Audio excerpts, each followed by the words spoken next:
bit damp. I'm here with Andy at Andy's work, the new place in Florida. I stopped to pick him up, and he wasn't ready to go yet. To say hi. There's something in the background. I just wanted to pop in and say hi to everyone because I haven't live streamed in a while, and I really wanted to live stream. Talk to everybody, to see everybody's thinking, see how everybody's doing.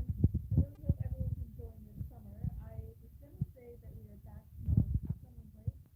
That really wasn't a break for us. We were moving, so and it's making noises over there. So he's at work or something. So we flew down to Florida, and then someone found my mic. For some reason, I always cover my mic. Let me make sure. Sound. Hello, can you hear me? Should be better. Sounds like you're underwater. Yeah, it was my finger. I gotta hold my phone somehow. Unfortunately, it always happens. Like. Just don't put your fingers on the bottom. Okay, this is kind of annoying. All right, we'll see what I can do. That's better. Yeah, I need I need a selfie stick. I would love that. And Andy could take a picture of me using a selfie stick, and you guys could all make fun of me. That'd be great. So we started this whole adventure by flying down to look at and sign the lease for and get our new apartment in order. And we did that. We spent a couple days down here, which was fun. I got to live stream when we were doing that. And then we went back up to New England and packed the whole house over the course of like 3 days. We got help from the in-laws. That was great. And then we drove to Florida in a moving truck with a puppy. That was really fun. So we just drove for like 30 hours straight. It was awesome. We were not sleep deprived at all. And then we moved everything in. Andy moved the whole truck more or less by himself. Although, to my credit, I did move some of the lighter boxes so he didn't have to make quite so many trips. And then we flew back to Boston to get my car and the cat. And then we drove back to Florida from Boston again, which was amazing. So much fun. So that was our summer vacation, and that was probably the longest stint I'll take off from streaming pretty much ever, unless I die or until I give birth or whatever. Or both. Who knows what happens. We'll have to see what happens. Yeah, so I'm just going to try to be streaming every weeknight henceforth, or have a pre-recorded interview for you guys. So we'll see what happens. Oh, Louis asks, do you live in a Republican county? I don't know. In fact, I need to check that out. I know that there are plenty of counties in like Miami-Dade was not considered a red county until DeSantis ran and won hugely there again, which was interesting. So that's a good question. I'll have to look it up. Although I don't consider myself a Republican anymore, I consider myself an independent, and of course Andy is a libertarian/anarchist and doesn't vote in any case. But city name, politics, Wikipedia. Yes, I will look it up after we're done here, and I will let you guys know. I'm fairly confident since everyone is super nice. It is a Republican county, but I won't stake my life on that. So thank you guys all so much for joining me tonight. We have a small crowd. I'm not surprised. Anytime you stop putting content on YouTube, you lose subscribers and you lose viewers, and that's fine. And I knew that was what was going to happen, but unfortunately, sometimes life gets in the way. So here we are again. I don't know if you guys have been following, but there was a kerfuffle. I'm just going to be short of breath from now until October, I guess, apparently, because I feel like my lungs are being pushed up and my bladder is being pushed down. It's really exciting. Hey, Stuart says, sorry to not have been around, been really unwell, dipping dot coins. I'm very sorry you've been sick lately, Stuart. That is a tough go, and hopefully you get to feeling much better soon. I was just offline totally for like a full week, so you didn't visit much. Whisper says we are visiting Florida right now. That's wonderful. I'm very happy to hear that. I hope you enjoy your trip for sure. Stuart, get to feeling better. Randy says, welcome to Florida. Now chill out. I wish we could chill out, but we are getting things going here. Andy's getting stuff going at the company and getting things ready at their new facility because they are opening not a satellite office, but like a second office. So they'll have one on either coast now, which I think is awesome. Yeah, so don't mind me if I'm short of breath. It's just the way it's going to be. Let's see. Today we're going to talk about, Joe Rogan and Elon Musk teaming up on Peter Hotez, which I think is amazing. That's the kind of cultural enforcement I'm talking about. And it occurred to me when I was thinking more about cultural enforcement, I was like, hey, you know what? That sounds a little bit like bullying. Someone says sound. The microphone is down here, right? Yeah. So if my finger's over here, shouldn't be a problem, right? You see? I'm just gonna make Andy hold it for me. Ah, I like that. The mic is right here. Oh, okay. We figured out where my mic Don't put was. anything on the bottom. All right, I just gotta hold my phone Yeah. at an insanely uncomfortable angle for as long as I'm talking. That'll be perfect. Move the finger. I got a finger for you. I'm just kidding. This is a family Just show. kidding. No fingers. Andy reminds me this is a family show. Yes. Joe Rogan and Elon Musk teamed up on Peter Hotez and said, you need to debate RFK Jr. And I love that idea because it seems like for a long time, a lot of these scientists and doctors have decided that they just don't really need to defend their ideas to anyone.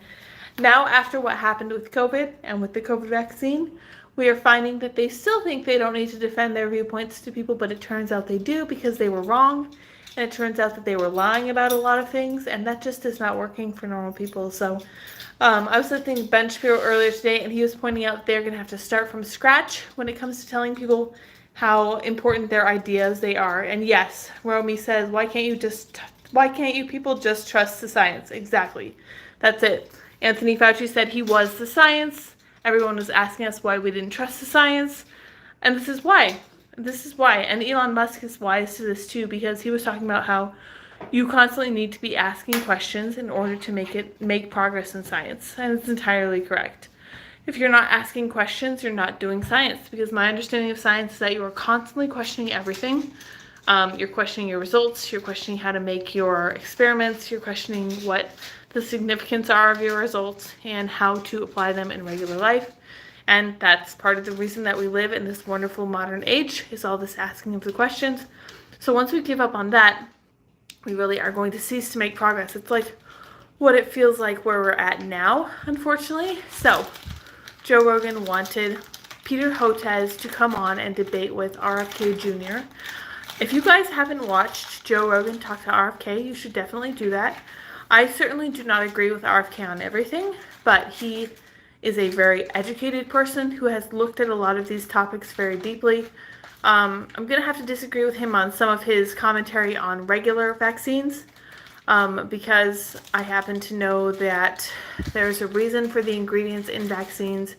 And I say this as someone who needs to do more research, and with the knowledge that I might be demonetized on YouTube for even mentioning it. But yeah, I have reason to doubt some of his commentary. But I think that he raises a lot of good questions. And I was sitting there listening to it thinking, wow, I really wish that there was a doctor who would come in and respond to him, like kind of point by point, and kind of break it down and explain where he's wrong compassionately. You can be compassionate and get your point across and all that other good stuff. I don't think that Peter Hotez would be good at that. And he's made it very clear that he is afraid to debate RFK Jr. And a lot of commentators online are saying he shouldn't, because he's just platforming an anti-vaxxer. And I'm sorry, once you undercut your credibility as much as the scientific establishment has, you have to start from scratch. You have to convince people all over again in ways that you should never have had to. This actually was what's considered established science for the most part to most people. But at the same time, once you lose that grasp, yeah, I'm losing breath again. It's ridiculous. Feel free to slow down and just take No, a I breather. have lots of thoughts to get out. It's very important. Andy says to slow down. I can't slow down. No slowing down. Yeah, so once you lose that amount of credibility, it turns out that you actually do have to fight to get it back. This appears to be something that they are unwilling to do, which makes me nervous about the, oh yeah, that Zach says Luke's channel got demonetized after showing a little piece of video on RFK. So Jordan Peterson, his interview with RFK got removed altogether. All the things that Luke posts. Everything Luke posts. No, not just the one video, I think. And that's what. Oh, you know, yeah, I know. Everything Luke posts, and that's what they took him down for. That's Andy's commentary. Crazy. Yeah, they took Michael Knowles off YouTube. They took Candace Owens off YouTube for a full week they went back through and they combed everything, every part of their videos. And it turns out if you're not overtly affirming of the T in LGBT, they are going to take you off, which means I'm just not going to comment on that much at all. You can go to Twitter for my uncensored, spicy hot takes about the T. They're very spicy. They're not going anywhere anytime soon. I feel like microblogging is a good way to get your thoughts really concise. Talking is kind of rambling like I'm doing now, which is great and fun, and I love seeing you guys' comments. But at the same time, if you have to condense your ideas into like a short little 260 characters or whatever, you're going to really put a lot of thought into what you're saying and kind of make it pointed and keep it really kind of pithy. So, yes, Romy says don't spill the tea. Love it. Sir Ranko says Luke gets demonetized by simply existing. Yes, he is that kind of person, certainly. I think he's down in Florida, too. I think he's probably over on the other coast, but it's a good place to be, Florida. This is probably not the time to be here or to move here. It was incredibly sweaty. I think Annie probably lost a gallon moving us in. But we drank a lot of water that day, and that really helped. So I'm actually really looking forward to wintering down here, even though there are going to be probably some really annoying people. It's all good. Everybody knows they want to go to a warm place in the winter. Totally get it. Makes sense to me. But yeah, so I'm not all surprised. Yeah, when I heard Jordan Peterson's interview with RFK got taken down, I was simultaneously shocked and not shocked because Jordan Peterson is very established, very respected, but he is spicy on Twitter too. I don't know if you guys follow him, but he is. Andy says he sounds like an angry old man, and he does a little bit. He definitely does, which that's great. He's entitled to be an angry old man. I think he's about my dad's age, which now I resent Andy saying that about my dad being old. But it's hard to accept that our parents are getting old because that means we're getting old too. Jordan Peterson is definitely pushing the boundaries as he should. I'm very happy that we have him in the fight with us. I think that people forget that he was one of the first people to say, no, you're not going to compel my speech. And even when, that model, what was her name? Numi Yu. Yeah, that lady, the plus size model on the cover of Sports Illustrated. I thought she's fine. I thought she was great. Whatever, to each their own. It's very subjective. But Jordan Peterson was pointing out that they were telling you what was beautiful, and you were going to think it was beautiful or else. There's no room for discussion at all. And he's like, I'm sorry, that's not beautiful. And no amount of... Not beautiful. Not beautiful. So what did he say? No amount of authoritarian tolerance is going to make me change my mind? Something like that. Yeah. And I was like, yeah, because beauty is actually super subjective. And just because they want to change a beauty standard doesn't mean it's going to work. Wake Up Waverly says, Peterson has been loving the clown imagery as of late. Yeah, he's been pretty pointed. Yeah, Serenko says, not hot. I've never tried my Jordan Peterson impression before. It's pretty good, I have to say, for a lady. Did you see the Smash or Pass with Jordan Peterson? Oh, no. Thing that the voice cast did? Smash or Pass with Jordan Peterson? Yeah. Did they actually do it with him, though? No, they were just doing a little joke about it. Okay. Yeah. I love that idea. I love the idea of doing Smash or Pass with Jordan Peterson. Because I actually don't really care who Jordan Peterson finds beautiful. He has a lovely wife. They've been married for quite a long time. But he has a point about, like, trying to forcibly change beauty standards. It's not going to work. It shouldn't work, right? We shouldn't accept what other people try to tell us is now beautiful, because they're also now trying to tell us that, for example, men can be women, girls can be boys, and there's nothing wrong with the COVID vaccine and all that other stuff. But, yeah, definitely. So, to wrap up, I think it was... Joe Rogan promised like $100,000 for Dr. Hotez to come on the show and debate with RFK Jr. And a bunch of other people also added into the pile. I know that Tim added like some chunk of change, as he always does. He gave a bunch of money to Daniel Penny too. Anytime Tim can throw a bunch of money at something, he definitely will, because that's a good way to get people's attention. And to make a difference to your cause, which I think is great. I think that is up to like $1 million to get this debate going between RFK and Hotez. So I had never heard of Hotez before, but I have now been seeing clips of him with Peter, or with, what's his name? Eric Feigl Ding, the most annoying COVID doctor on Twitter of all time. Like the worst, the most authoritarian. Like, these guys were, they did a clip with each other where they were talking about how kids absolutely have to be vaccinated. They were talking about how Omicron is way more dangerous for kids than it is for adults. They were just making stuff up. They were just pulling out of thin air. And that makes me think that they're just lying. Not surprising. So, yeah, but Dr. Hotez offered to come on Joe Rogan by himself because he wants a platform, but he doesn't want to have to actually defend his ideas. This is one of the things. I wrote a piece about how being a conservative makes your brain sharper, right? It keeps you on your toes. And I said, the reason that leftists aren't good at defending their ideas is because they never have to, right? No one ever calls them on their BS, seriously. And they need to. They need to be, everyone needs to be. This is a human need. You need to be called out on your bad ideas. Andy, can Public Square support videos? That would be another way to support the cause, says Stuart. I don't think so. They're not a streaming service, but Rumble Canon does. Support videos? Videos, yeah. Public Square doesn't have any like social features right now, so yeah. It's all just business. Public Square doesn't have any social features at the moment, says Andy. I don't think you guys can probably hear him very well. You're correct about that being a good way to support the cause, but if you want to do that, you can use Rumble or what are the other platforms? Minds, of course, does video hosting. Chief Nerd says Wake Up Waverly had it up at $2.6 million yesterday. Wow. So now I don't know. It's either $1 million or $2 million. Either way, it's a lot more than $100,000. Zach is offering to go on Rogan for that amount. I would also be willing to go on Rogan for that amount. I would argue with RFK. I would go in there with a stack of papers and be like, okay, so this is my understanding about maybe mercury and the MMR vaccine or whatever. I will argue for the state for that amount. Andy says he'll argue for the state for that amount. We have finally hit the dollar amount for which Andy is willing to be okay with the fact that a state exists. And now he says, just kidding. Haha, no.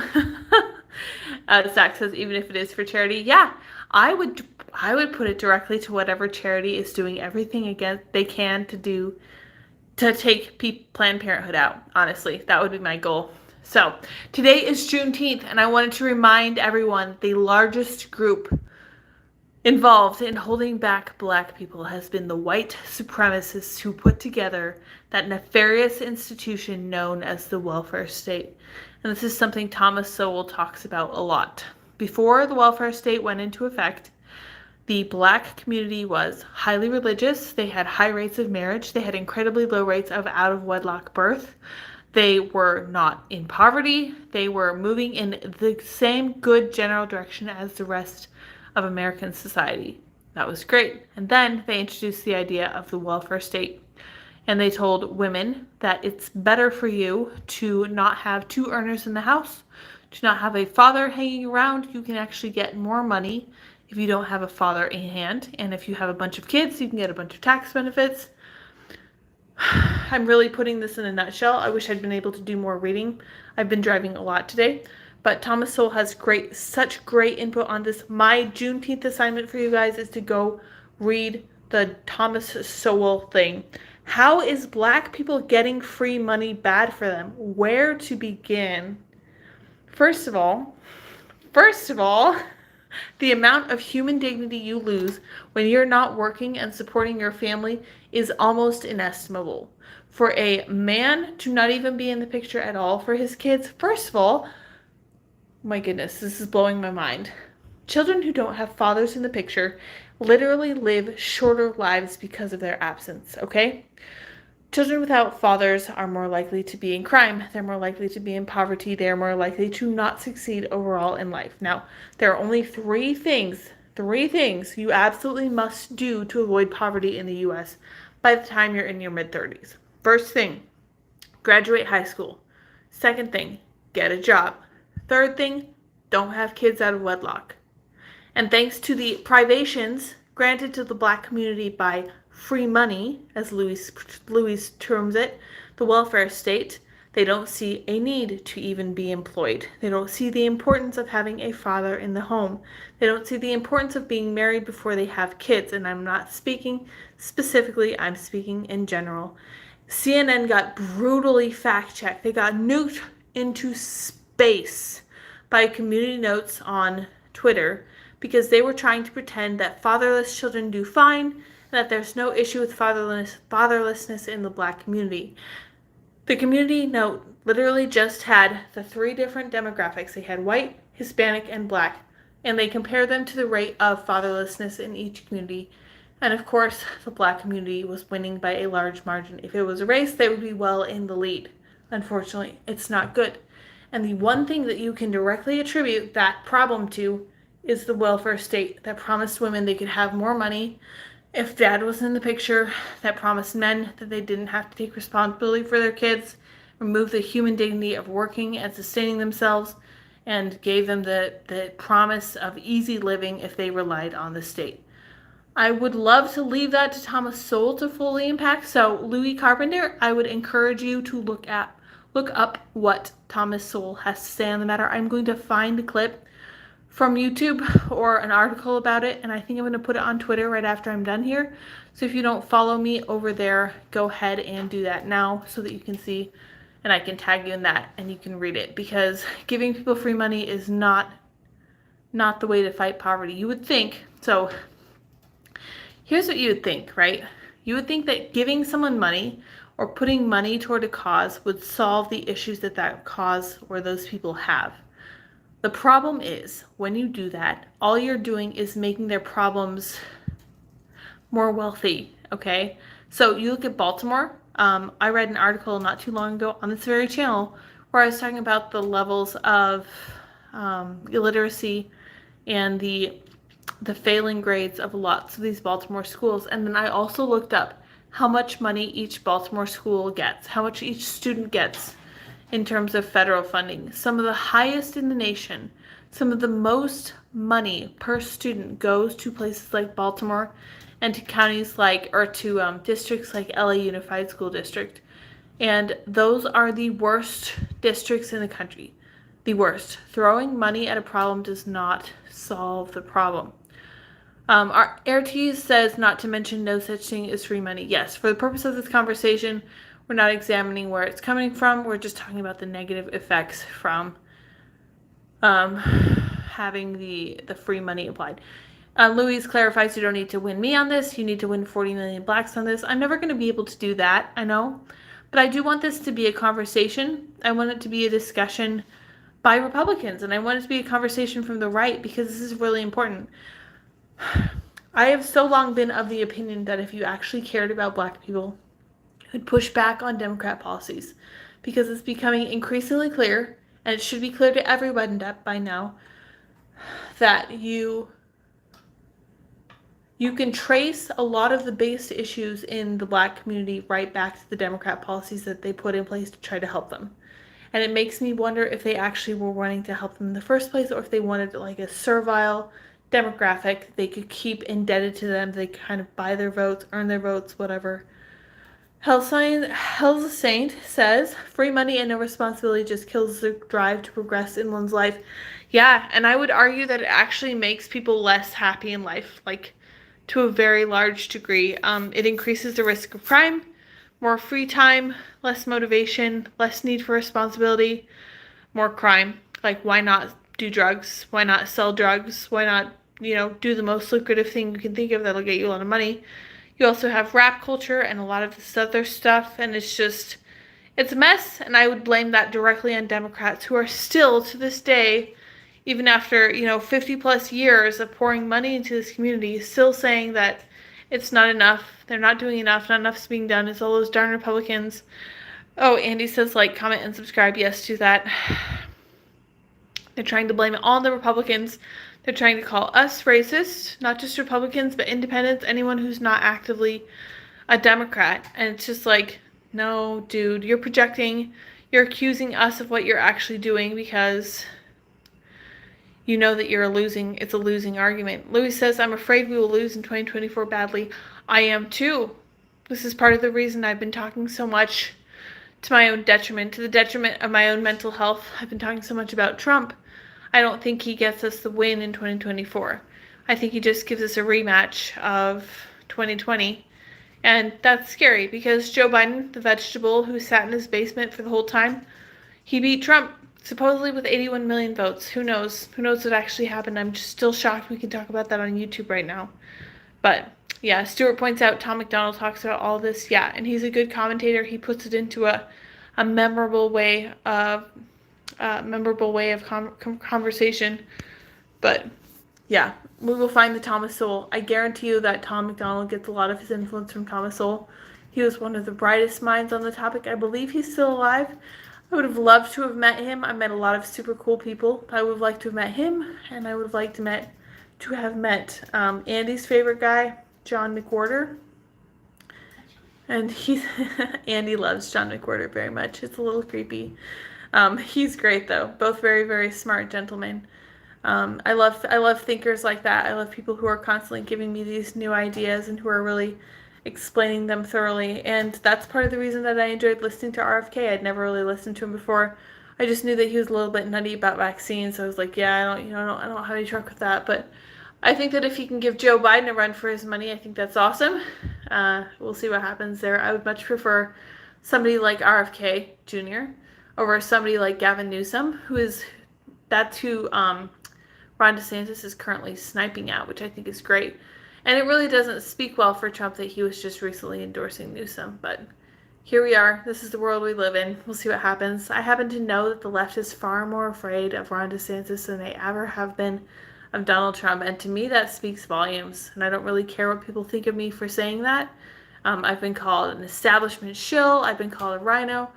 I'm not a rhino because I'm not a Republican. I'm an independent. I don't like the party that much at all. There are a few good people on there. I love Thomas Massie. I appreciate people like Chip Roy.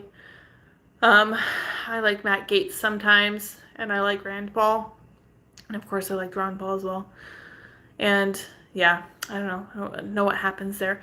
But I wanted to add in that Cori Bush was commenting that it's not just Juneteenth, it's Juneteenth and reparations. It's Juneteenth and all this other stuff.